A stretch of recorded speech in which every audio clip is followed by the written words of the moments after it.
Hello बच्चों, आप सभी का इस वर्चुअल क्लासरूम में स्वागत है। आज हम जानेंगे कक्षा चौथी की गणित विषय के एक घटक को, और वह घटक कौन सा है? तो कक्षा चौथी विषय है गणित, और गणित विषय में हम आज जानेंगे संख्याओं पर होने वाली एक क्रिया जिसका नाम है भाग, या जो होता है बांटने की क्रिया, उस पर हम आज चर्चा करेंगे। और मैं हूं आपका वर्चुअल मार्गदर्शक Ajay Kumar S Maurya, virtual classroom Dadar Dasturwadi से। तो आज हम सीखेंगे भाग की क्रिया में कैसे बांटना होता है। तो यह दो नन्हे मुन्ने बालक आपके सामने हैं, सोनू और मोनी।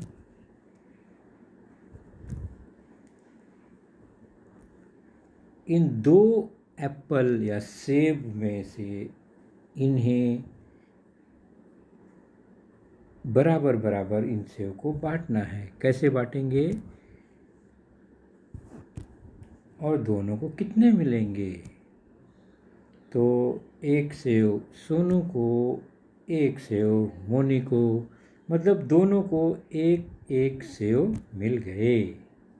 तो दो सेब थे, दो एप्पल थे, और दोनों को एक एक मिल गए। अब यदि एप्पल की संख्या 4 हो जाए तो दो लोगों में बराबर बराबर बांटना है। तो कैसे बांटेंगे? तो एक एप्पल सोनू को और एक मोनी को, फिर एक एप्पल सोनू को और दूसरा मोनी को, और इस तरह ये जो 4 एप्पल थे वह इन दोनों में बराबर बराबर बट गए, और प्रत्येक को मिले 2-2। अब अगर एप्पल की संख्या कितनी हो गई? देखिए 6। अब कैसे बांटेंगे? एक सोनू एक मोनी, फिर एक सोनू एक मोनी, फिर एक सोनू और एक मोनी। तो यहाँ पर कितने एप्पल थे? 6, और दोनों को बराबर बराबर बांट दिया। तो यहाँ पर हम देखेंगे कि कितने सेब और कितने बच्चों में बांटा गया। तो सबसे पहले कितने सेब थे? 2, और कितने बच्चों में बांटा गया? 2। तो इसी बांटने को हम एक चिन्ह द्वारा दर्शाते हैं, जिसे कहते हैं भाग का निशान। तो 2 भाग 2, या अर्थात 2 वस्तु या यहाँ सेब 2 लोगों में बटा। दूसरे उदाहरण में देखा हमने कितने सेब थे? 4। कितने लोगों में बांटे? 2। तो इसको कैसे लिखेंगे? 4 भाग 2, अर्थात 4 वस्तु 2 लोगों में बराबर बराबर बटे। उसके बाद कितने सेब थे? 6। तो कितने लोगों में बटे? 2। तो लिखेंगे 6 भाग 2। तो इस निशान का क्या अर्थ निकलता है कि 6 सेब थे या 6 वस्तु थी, 2 लोगों में बांटा गया। तो इस तरह से इसे लिखा जाता है। चलिए हम इस चर्चा को आगे बढ़ाते हैं। अब यहाँ पर 3 बच्चे हो गए, सोनू मोनी मोनू। अब सेब है 6, और इन तीनों में बराबर बराबर बांटना है। तो एक एक पहले दे देंगे, तीनों को मिल गए। अब फिर से उसमें से एक एक और देंगे, तीनों को मिल गए, और बचा एक भी नहीं। तो 6 सेब 3 लोगों में बटा। तो कितने सेब कितने बच्चों में बांटा गया? तो हम लिखेंगे 6 सेव बांटा गया 3 बच्चों में, तो इसको संकेत में कैसे लिखते हैं? 6/3। और 6/3 करने पर यानी 6 वस्तु के 3 भाग करने पर प्रत्येक को कितने मिले? तो हम देख रहे हैं हर एक बच्चे को 2 सेव मिले हैं, तो प्रत्येक बच्चे को 2 सेव मिलेंगे या मिले हैं यहाँ पर। चलो इसी चर्चा को और आगे बढ़ाएं। अब बताइए यहाँ पर कितने सेव है, गिनिए।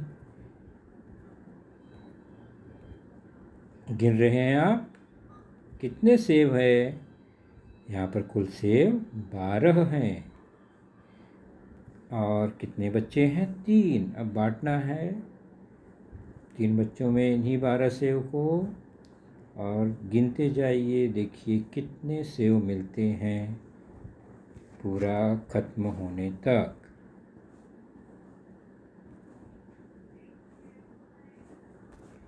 तो कुल सेव थे 12 और बांटा गया 3 बच्चों में। इसको संकेत में कैसे लिखेंगे? 12 सेव थे, 3 बच्चों में बांटा गया, तो 12/3 इस रूप में लिखते हैं। और प्रत्येक को कितने मिले आप देख रहे हैं? तो 4 4 4 मिले। तो 12 सेव 3 बच्चों में बांटा गया समान रूप से बराबर बराबर, तो हर एक को 4 सेव मिलेंगे। तो प्रत्येक बच्चे को 4 सेव मिलेंगे। ओके, चलिए अब हम कुछ बिंदियाँ बनाते हैं और उसकी सहायता से बंटवारा या भाग करते हैं, और उन बिंदुओं को कतार में लाइन में लगाते हैं। 8/2 मतलब 8/2 को करना है अगर, इसका क्या अर्थ हुआ कि 8 वस्तु होगी या 8 बिंदी होगी, वह उसके उसमें 2 समूह करने हैं या 2 लोगों में बांटने हैं। दोनों का एक ही अर्थ होगा। देखिए कैसे होता है। तो कुल बिंदी है कितनी, गिन लिया आपने? 8। अब भाग 2 है तो हम क्या करते हैं? 2 किए, 2 है तो 2 एक साथ निकाल के देखते हैं।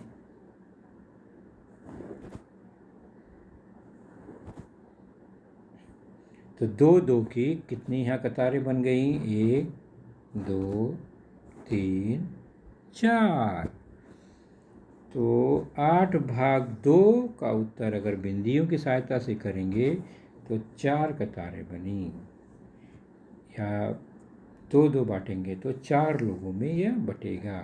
तो यह हो गया 8/2 का अर्थ, और उसका उत्तर आएगा 4।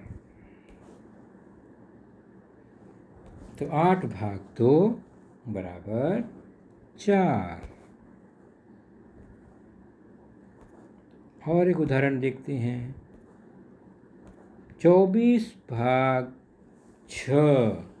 24 बिंदी, 24 सेव, 24 वस्तु अगर 6 के ग्रुप में रखें तो कितना ग्रुप बनेगा, कितनी कतार बनेंगी? चलिए चेक करते हैं। तो कितनी है कुल? 24 बिंदियाँ यहाँ पर हमने बना लिया। गिन लीजिए कुल मिलाकर कितने हैं? तो 24 हैं। और अब 6 के ग्रुप में इनको हम बांटेंगे। 6 से भाग देना है ना, भाग 6 है। तो चलिए पहला एक कतार 6, फिर से 6, फिर से 6 लिया उसमें से, तीसरी कतार बन गई, और एक 6 लिया, चौथी कतार बन गई, और कुछ भी बचा नहीं। तो 4 कतार बन गई अगर 24 वस्तु 24 बिंदी है और 6 लेना है, 6 बांटना है, तो कुल 4 कतार बन गई। तो 24/6 या 24 को 6 भागों में बांटने पर प्रत्येक भाग में कितने वस्तु या बिंदी आई यहाँ पर? 4। तो यह भाग की क्रिया है, बांट दिया हमने। अब हम इसी भाग के संकेत में लिखे हुए प्रश्न को कैसे पढ़ा जाता है तो आपने जान लिया। 8/2 ये क्या लिखा है आगे 15/3, उसके बाद 45/5। पहले का क्या अर्थ हुआ 8 वस्तुओं को 2 लोगों में बांटना है या 2-2 के समूह में बांटना है। दूसरे का क्या अर्थ हुआ 15 वस्तुओं को 3 लोगों में बांटना है। और तीसरे का क्या अर्थ हुआ 45 वस्तुओं को 5 लोगों में बांटना। यह भाग का अर्थ होता है। तो जब भी इस तरह के निशान लगे हुए आपको चिन्ह लगे हुए संख्याएं दिखें क्रियाएं दिखी तो आप समझ जाइए कि हमें भाग देना है। चलिए अब हम शाब्दिक प्रश्न को देखते हैं। शब्दों में कुछ उदाहरण लिखे गए हैं उसको कैसे हल करेंगे। 8 फूल 2 बच्चों में बराबर बांटना हो तो प्रत्येक बच्चे को कितने फूल मिलेंगे। तो बांटना है बराबर बराबर तो इसका मतलब कुल फूल कितने हैं 8। कितने लोगों में बांटना है 2 तो 8/2 इस तरह से लिखेंगे। और उसको भाग की संक्रिया में जब लिखते हैं चिन्ह में तो कैसे लिखेंगे इस तरह से उल्टा सी बनाकर ऊपर एक लाइन खींचती हैं। ये भाग लिखने का तरीका है चिन्ह है। इसमें जितने कुल संख्या है उसको अंदर लिखते हैं भाज्य है ये, और जितने टुकड़े करने हैं उसको बाहर लिखते हैं जिसे भाजक कहा जाता है। और फिर जो बाहर लिखा गया है संख्या 2 उसका पहाड़ा पढ़ते हैं। क्या करते हैं पहाड़ा पढ़ते हैं। 2 एकम 2, 2 दूनी 4, 2 तिया 6, 2 चौका 8, 2 पच्चीस 10। कितना पहाड़ा पढ़ेंगे तो अंदर लिखी जो संख्या है उसके आने तक पढ़ेंगे, उससे ज़्यादा नहीं होना चाहिए। तो अंदर 8 है देख रहे हैं लाल रंग में, और पहाड़े में भी 8 मिल गया तो कितने बार पढ़ने पर मिला तो 1 2 3 4, 2 चौक 4 बार पढ़ने पर 8 मिला। तो जितने बार पढ़ने पर 8 मिला वह उसी 8 के ऊपर वाले जो लाइन है उसके ऊपर लिख देंगे कि 4 बार पढ़ने पर 8 मिला।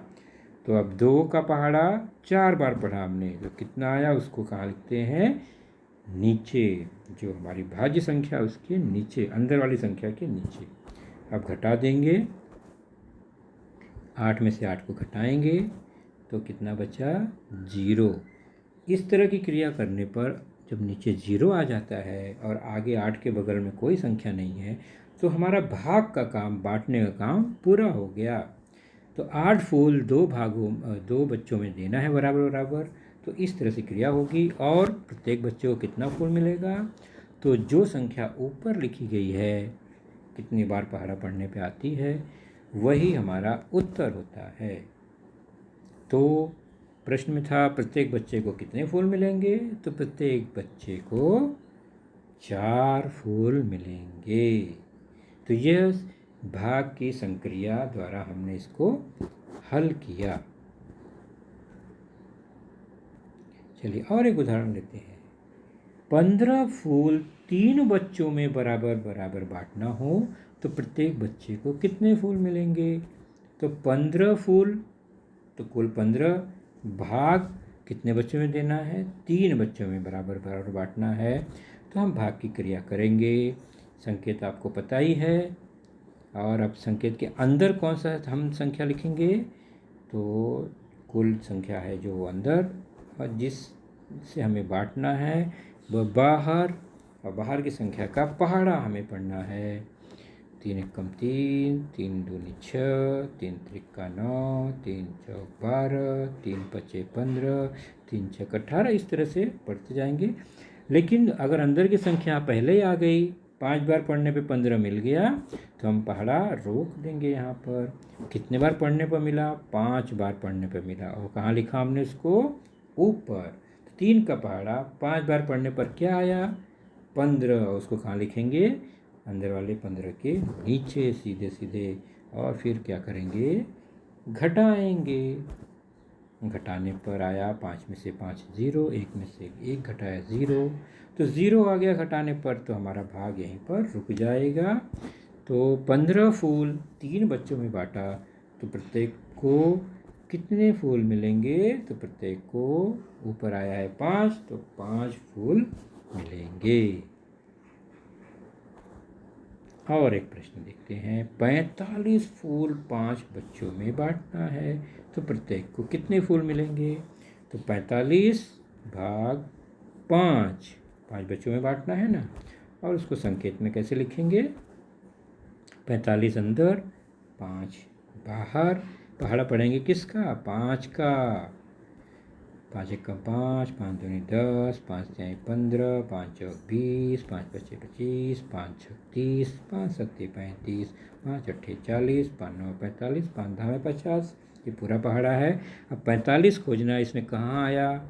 तो ये 45 आया नीचे, यानी 9वें बार पढ़ने पर 45 आया, तो हम 9 को ऊपर लिखेंगे। 9 बार पढ़ा हमने इसलिए ऊपर 9, और 9 बार पढ़ने पर कितना आता है? 5 9 45, वह नीचे लिखेंगे।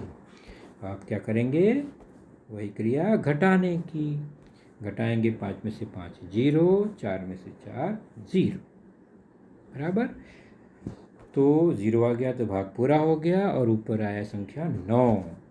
तो 45 फूल को 5 बच्चों में बांटा गया, तो प्रत्येक बच्चे को कितने फूल मिले? 9 फूल मिलेंगे। तो ये रहा बच्चों भाग की संक्रिया। हमने इसको रिवाइज किया अभी, क्योंकि हमने तीसरी में इसे सीखा है और चौथी में आगे हम अब बढ़ने जा रहे हैं, तो हमें इसे समझना बहुत ज़रूरी है। चलिए, अब आपने जो भी सीखा उसी का उपयोग करते हुए इन 3 प्रश्नों को आप अपने नोटबुक में खुद ही हल करने का प्रयास करेंगे। पहला प्रश्न है, 2 से भाग देना है तो 10 भाग 2 है। दूसरा प्रश्न है 4 से भाग देना है तो 24 भाग 4 है। और तीसरा जो है 7 से भाग देना है 49 में, तो 49 भाग 7 है। तो आप लोग इसी तरह से करेंगे जैसा हमने पहले किया, करेंगे ना आप? ओके बच्चों, तो आज का हमारा लेसन यहीं तक रहेगा। अपना ख्याल रखिए। Thank you.